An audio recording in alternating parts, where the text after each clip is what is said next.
Welcome to Vibrate. I'm Amy. I am a longtime intuitive astrologer and trauma therapist. I'm also a frequency guide and the founder of Trine, a holistic brand where we use astrology for healing as our foundation. This isn't a podcast, it's a transmission, it's a portal, it's a loving energy field designed to awaken your highest vibration. Listen to receive vibrational attunement to what's present in the cosmos, in your nervous system, and in the new earth field we're all curating together through love and frequency. Let these transmissions move through your body, awaken your soul being, activate your life codes, and guide you home to wholeness and to your place in the everything. If you're ready to go deeper, you can join the temple at trine-healing.com or text the word vibrate to 720-927-7722. This will be featured in the show notes as well. Let's begin. Before I jump into the heart of this podcast episode, I just wanted to give a little bit more of a framework for what is to come in this episode and why I'm so casual, so unpolished, so unedited. I am so super real. Part of my authentic code is to just show up in present moment connection and attunement. And I'm a Sagittarius rising, so I do not enjoy spending very much time planning or articulating over really specific details to how things look and how they're received. I just want to give you my authentic self, talking casually, intuitively, kind of channeling and being in a conversation with you. So I hope you can appreciate the style here. And another thing I want to do with my podcast episodes is bring in some more information that is oftentimes just shared in smaller, tighter circles. My students, people getting readings with me, my text list serve that I send messages to, my Instagram followers. I'm trying to bring more bridging between the platforms, but honestly, this is such a labor of love. And pretty much as a therapist and a mom, all I do is a labor of love all the time. So I also have to take care of myself. So what I'm doing is sort of double purposing some of the things I've already recorded because I do not sit in front of a computer very often in my life by design. Okay, so enjoy the details in this podcast episode, and I really hope that you can use this beautiful, powerful, amazing transiting time in our cosmos to focus on love frequency, connecting to your soul and your intuition, the action verb of hope, and sticking the course when things are hard so that we can hopefully all work together energetically in the quantum field to raise the vibration so that everyone here on this planet can experience love and wholeness and connection and security. That's the goal. Take care. It's the full moon in Aries tonight in a few hours. Hello, everybody. I sometimes wish I could transport you all into my living room because the like tone of my house is always totally matching the full moon energy. I have 3 boys and it's like a loud party with spicy food in the other room right now. That's kind of this moon.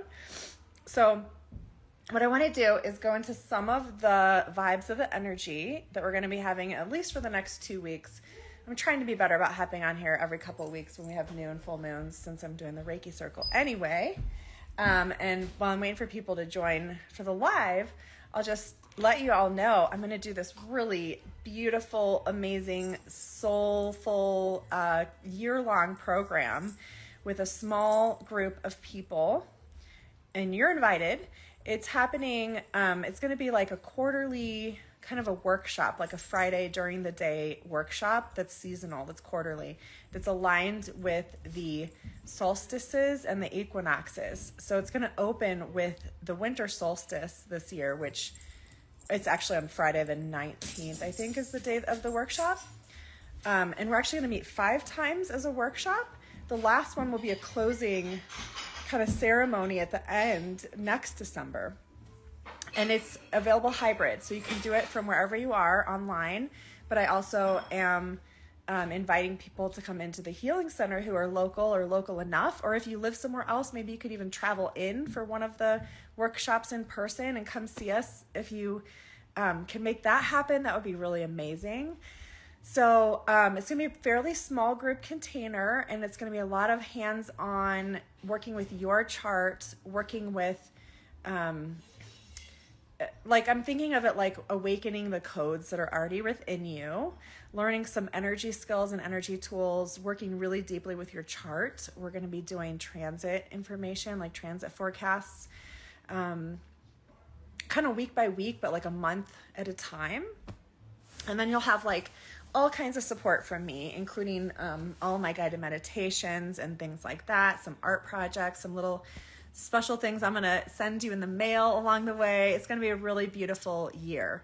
I'm really seeing it as a reset for connection to your essence, to your soul, to your creative life force, and a feeling of connection with others, like kind of a remembering of your true path, a remembering of your soul nature, possibly awakening ancient, like positive lifetimes on this planet, the ones that we had before, basically before the age of Pisces and the patriarchy and the horribleness that exists on this planet right now. So if you want to find out more about the temple, reach out to me. You can DM me here. I'm just going to be sending out the kind of first wave of information about that and opening up the invitation and applications for people who might want to join. So I hope that you'll consider joining me there. But as I'm seeing more people join, happy full moon, everybody. I was just saying how I wish I could transport you to my house, which always carries the exact flavor of the full moon energy. I have, there's 5 of us. I have 3 boys and Brian, and we have our 3 dogs too. And we have 1 Aries moon in the family. But anyway, it's like a party on the other side of that door right there. There's like loud dancing music, there's spicy food, there's like a lot of like boisterous energy and just like a masculine quality, which Aries is ruled by Mars. So there's just sort of like this a lotness or everythingness kind of happening. But that's how full moons, they always kind of pack the punch of the gathering all of the galactic information and then shining the full light of the moon, reflecting it back here to little tiny receptor us here on the planet, and making it so that we have to really face or see something's revealed to us in the tone of the zodiac sign where it's happening, which is Aries, which is about the self. It's about fire. It's about creative initiation. It's about pushing, having strength, having courage. I like thinking about the higher vibrations of planets. So I think of the planets as like, the zodiac signs as like places that carry tools and themes and information, almost like a quantum cosmic library of sorts. And so the Aries energy really holds like one of the higher tools in Aries are all the flames of transmutation. So when you do energy work, there's different ways you can work with fire, as like the elements of fire, or even these sort of like galactic fire-like looking energy vibrations. And they're used for absolute transmutation, like taking away, transforming, dissolving negative vibrations. So that's something that Brian and I are going to be bringing into our Reiki healing in a little bit here. We're going to start that at 7:30 Mountain Time. Another thing that is happening, so when there's a full moon, it's like I said, it's always kind of gathering all of the different planetary relationships and planetary placements, gathering all of the information, getting transmitted to little tiny us down here on the earth, where we have kind of no idea what's happening on an intergalactic level, but we're involved in that storyline somehow. You can feel that, right? And so the moon kind of brings us like little bits of data that are digestible enough in the earth realms, in the 3D world, that we can actually understand and make sense in our worldview here of what's happening. So what else is happening? So Aries is also the first sign of the zodiac wheel, and it's also the place where this year in 2025, well, really, if you count back into November of 2024, every single planet has crossed over the Aries 0 degree point this year, which is crazy. Like one of those super rare things that I don't know the last time that that's ever happened in a year of time. And it's just been a lot. That's like the feeling of like, what is it? You know, I don't know. I think of like turning when you're a ballerina and you're doing your turns and you have to spot, you have to look in one place to keep your focus while you just keep spinning around. And so your head's just whipping around. And that's like how this year sort of feels with this new Aries 0 degree, Aries 0 degree, Aries 0 degree. Now in this part of the year, we have some things moving retrograde and actually moving backwards over that point right now, which is a really interesting kind of juxtaposition. I'm not going to even call it an exhale because it's not, because things have been blasting forward like too fast for it to feel like even a break or an exhale. But it does have the feeling of like we can kind of integrate a little bit, but there's still just so much else moving forward. So, I want to tell you about that. The sun is in Libra. We're in the sun season of Libra until the 21st, 22nd. I forget which day the sun moves over this year. And actually, interestingly, our next moon in this cycle is going to be a new moon in Libra. So Aries and Libra are paired. They're 6 signs apart on the zodiac wheel. They're 6 months apart, sun season wise. And so they're always kind of connected. They're always in a relationship across the wheel from each other, having a conversation or an alignment with each other. Aries is more about relationship to self. Libra is more about relationship to other. So anything ever happening on the Aries-Libra axis kind of brings up relational themes or energies. So you might be feeling that. Of course, this is about where it hits your chart exactly, which is at 14 degrees. So if you have your chart, you know how to do that. You can look and see what you have at 14 degrees of Aries. Across from that will be 14 degrees of Libra, which would also be in play.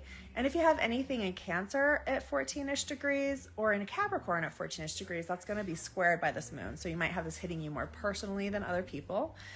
What else I want to say about that part? So there's a big, like Pluto is a really strong voice right now. If I had to pick like one, like who's the featured planet? Mars, always, because Mars is the ruler of Aries. So whatever planet rules the moon is always going to be on the stage for this timeline. But Mars, interestingly, is in the sign of Scorpio.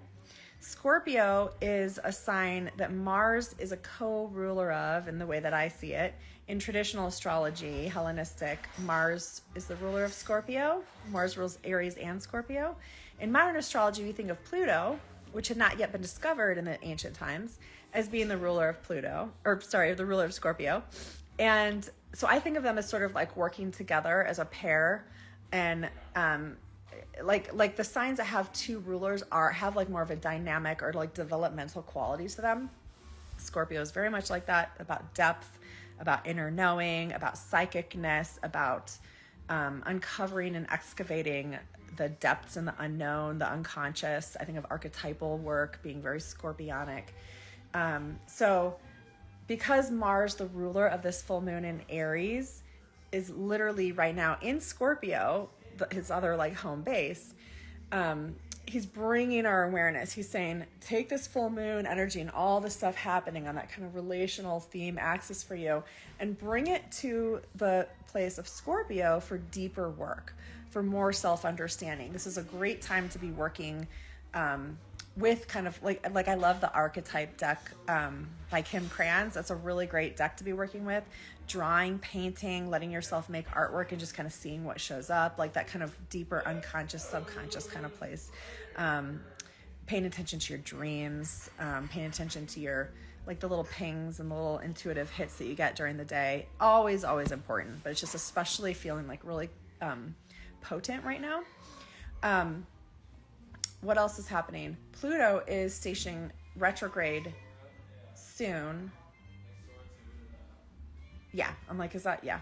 And because of that, this whole month, Pluto is just like hovering very slowly in one place. So almost like standing still. Pluto is the farthest planet in our solar system. And so to me, that's this quality. If everything else is moving, whether it's direct or retrograde, and one planet sort of like stands still, it has this quality of like really, it's not like getting our attention. It's like waiting for us to tune in and to notice the stillness and to kind of still and quiet ourselves to be able to connect with the stillness of what it's trying to say. And Pluto is in the very early first degree for 1.5 degrees of Aquarius, which is a new placement. This is a 20-year cycle that we're in. So we're just learning what this energy is going to be for the planet, for humanity, hopefully eventually over time for the greater good. And Pluto standing still is almost like an anchor, but it's like the last planet. It's the farthest away from us. So it's almost to me like anchoring us or pulling us further out, wanting us to really get perspective. Pluto has perspective because it's so far away. It actually totally forgets how painful and horrible it is on the earth, which is why Pluto transits can be very painful, very jarring, very like shaking up your life and often transformative, but sometimes intense ways. Intense is a good Pluto word.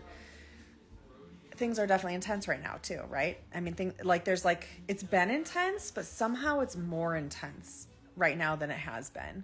So I'm really listening to this Pluto as like the quieting or the stillness, even with the intensity. Can you still find your quiet inner voice? Can you find your inner truth? I've been saying ever since Pluto first moved into Aquarius, March 23rd, 2023, that this is really going to be a time, an era, a 20-year period of there's no such thing as objective truth, which has probably always been true, and we could philosophize about that, but it's really actually true that there's no such thing as objective truth. Everything has a subjective filter through the human system, and now that's just exponentially expanded because of AI and news cycles that are insane and everything else. So really sitting and listening with what feels true and real to you, not to bypass the things around you, but just to know your own system your nervous system was not meant to take in this age of information time where there's so much coming at us all the time, and we know everything, and we know it right now, and we know what's happening all over the world, and what's the next thing, what's the next thing, what's the next thing. Our systems are not meant to operate like that. If you think in ancient times, we were in small groups, families, tribes maybe, and we just kind of knew what was happening within our own little small circle of our family or our tribe. We didn't know what was happening on the other side of the planet. We did know what was happening in the skies. We did know what was happening with the planets, like in that way, which is just interesting to me. So it's sort of like this, to me, I'm feeling this remembering of like going deep, deep within to stillness, and then far, far away to perspective, and then having a new, evolved spiritual relationship to whatever that is for you. This is one way that I work with astrology, and why I love it so much is because it helps me always have this kind of frame, understanding the layers of the themes that are happening as like a space weather contextual background, and that from that place I can integrate the pain, the trauma, the emotions, the highs, the great things, all the pieces of human experience and 3D experience here on the earth. So I feel like this full moon is really bringing us to kind of look at the everythingness, the anima mundi kind of energy, and to bring us back to Aries, the self, the soul within. There's also a transit happening tomorrow morning, I think, where Mercury is squaring Pluto. And Mercury brings our knowing, our awareness, our psychic perception in connection by aspect to the planet. So Mercury squaring Pluto is a check-in or almost like a halt. Like I always think of Mercury as like a bike messenger. Like, I don't know if you've ever seen bike messengers. I used to live in Chicago. They are like so fast, zipping through the city on their fixies, these bikes that don't even have brakes, and they're zipping all around. And so Mercury's like doing that, fast, rotating, revolving around the sun. And all of a sudden has this square, this check-in with that slow moving, almost retrograde, still point of Pluto, the intensity, the depth, the everythingness, the transgalactic pull, that quality. Even like the underworld, like it even connects to the underworld here in like the human energetics. And Mercury is just like touching in as like a square, as like a choice point or like a pivot. It could be a crossroads. It could be kind of a no, but it's a no then a yes, kind of like a stutter. So there might be a choice you're making that relates to these energies that I'm talking about. Mercury, by the way, this morning moved into Scorpio. So Mercury's also kind of speaking to us or getting our knowing connected to the Scorpio realms. What else do I want to tell you about that? There's a couple, over the next couple of weeks until I'm on here again, we've got, I'm calling it sort of these waves of despair and disillusionment, which maybe could be the subtitle for 2025. But you won't be surprised to know that we have more astrology hitting that mark, which is Venus opposing Saturn and then Venus opposing Neptune. Neptune will still be in the beginning of Aries, but moving back into Pisces. So we're getting this backwards. Saturn's already back in Pisces.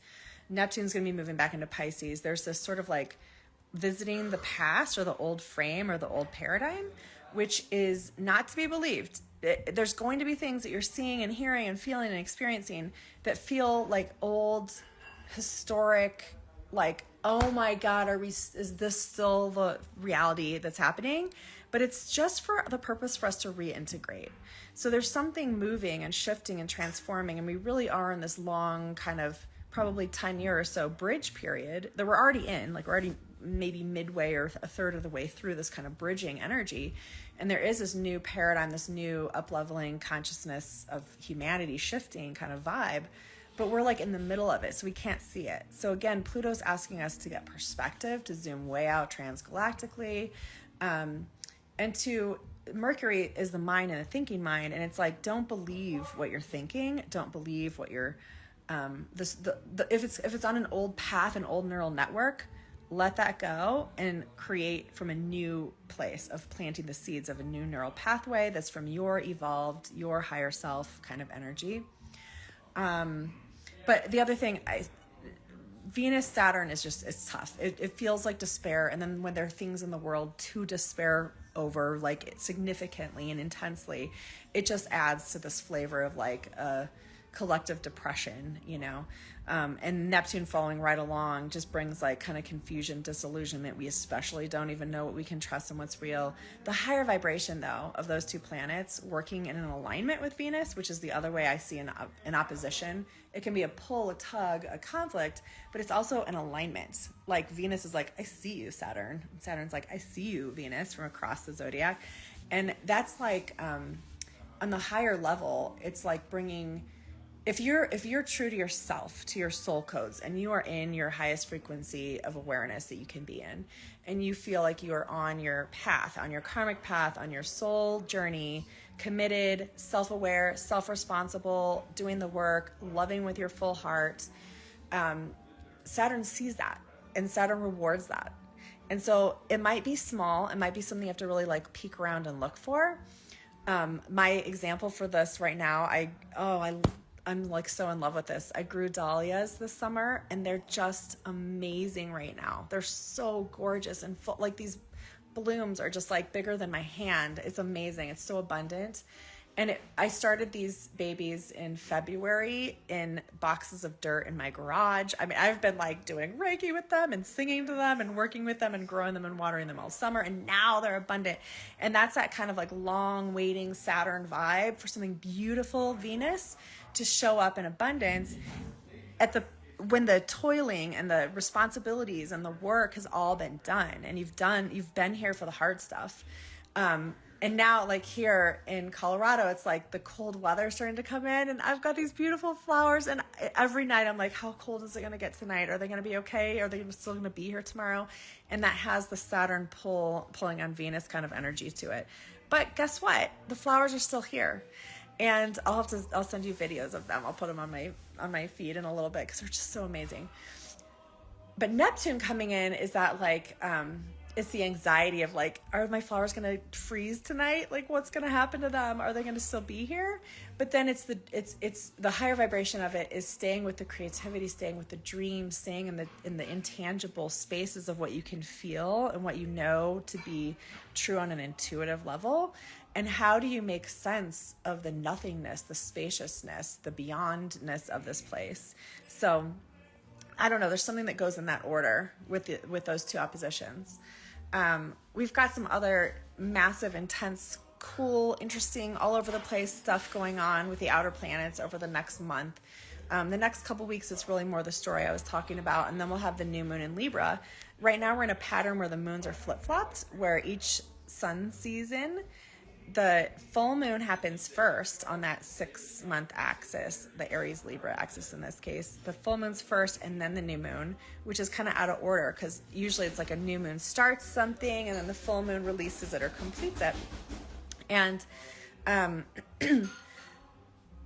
it flips every about 18 months or so to the other order. So right now we're in this pattern of full moon first. It's like the big reveal happens. Whoa. And then we have to kind of get grounded and find our footing and like start out with an intention. So it's got this different, we're going to have a year and a half of this kind of, it's a bit disorienting or jarring, I think, to go like kind of in that order.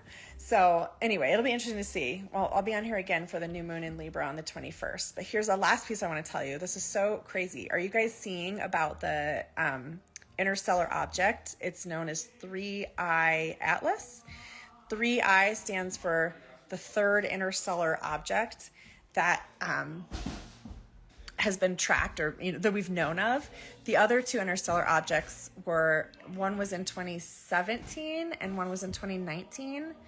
I don't know that much about this, but you can look up Stephen Burns, Stefan Burns, and he is a geophysicist and an astrologer. Such an interesting guy. He talks about all this.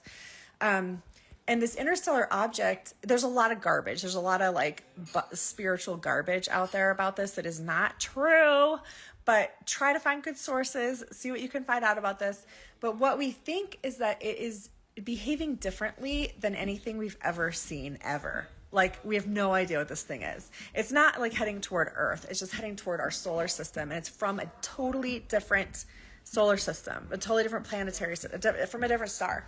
And it is it's going to be the closest to Mars, which is also interesting given what I said earlier about Mars and Scorpio and this Pluto pull with this full moon. It's like something's getting our attention.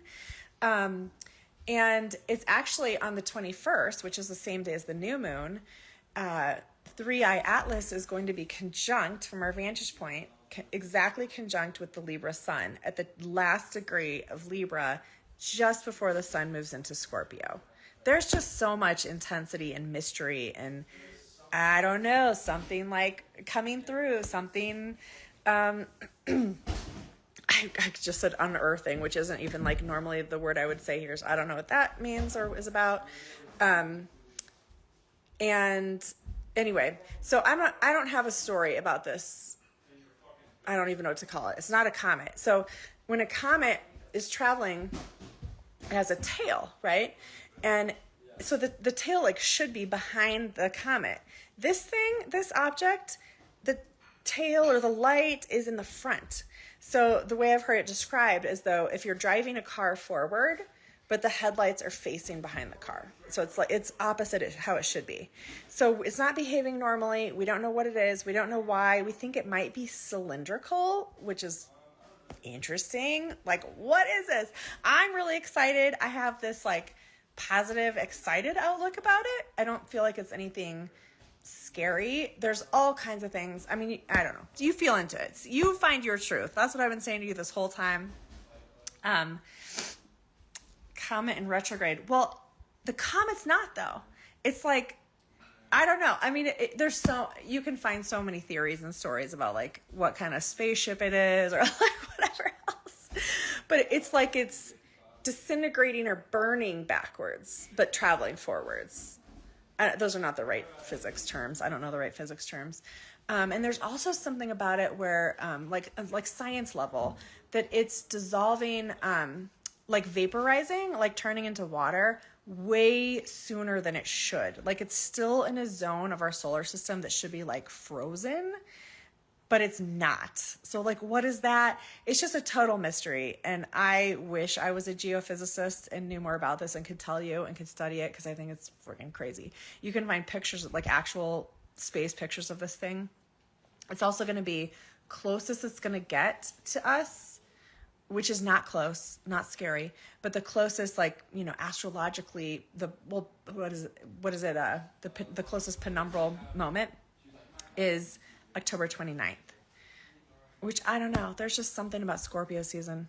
So I am, by the way, I've not had a chance. Many of you know that I work full time as a therapist, healer, intuitive astrologer. I have an integrative healing center here. I'm like really busy with all that stuff. And I've got all this life stuff going on with my 3 teenagers. I have 3 teenagers as of October 1st, which is crazy. And so I haven't done this yet, but every Scorpio season, I do some extra little workshops because it's such a potent psychic time, and I love doing like psychic classes and workshops so that you can learn to connect more with your own knowing and your psychic wisdom. So I always do something called generational roots, which connects you with your ancestors. So I think what I'm going to do is like a 2-class thing, and you could do one or the other or do them both, and there's going to be like quick short things so that they're accessible for people. And I'm probably going to put those out later this week. So if you like really are interested in that and you want to tell me when you're available, like just tell me. It's so hard to be like sitting here alone in the world and looking at my calendar, which is full and crazy, and being like, I'm going to try it then. But it seems like Thursday nights seem to work well for people for classes and stuff like that. So let me know about that. What else do I need to tell you?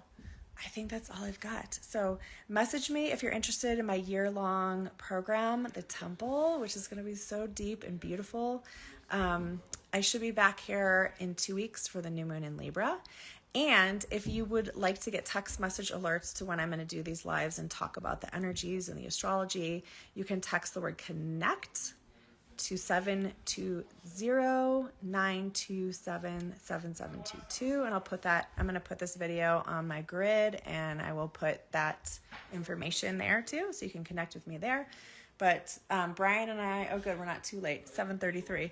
We're going to drop into our Reiki healing. This is a free healing circle that we do for every new moon and every full moon. You just meditate and feel into it wherever you are.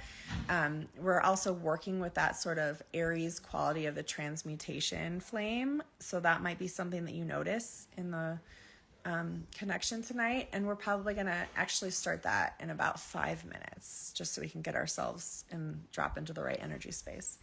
So we will connect with you there. Have a beautiful rest of your full moon. Good luck with these waves of energy. I guess next time we connect, we'll be probably talking a little bit more about 3i Atlas, because it's going to be conjunct the sun, and I just have a feeling that's when we're going to kind of know a little bit more, or have a feeling for it more than we do right now. But anyway, send me your notes, send me your questions, and good luck out there, everybody. Bye. Thank you so much for joining me today at Vibrate. I'll be back soon with energy forecasts, practical tips, transmissions, and channeled messages to support you on your path. To help the field expand, please consider sharing, liking, and subscribing, and explore my astrology workbook, my offerings, or join the temple at trine-healing.com.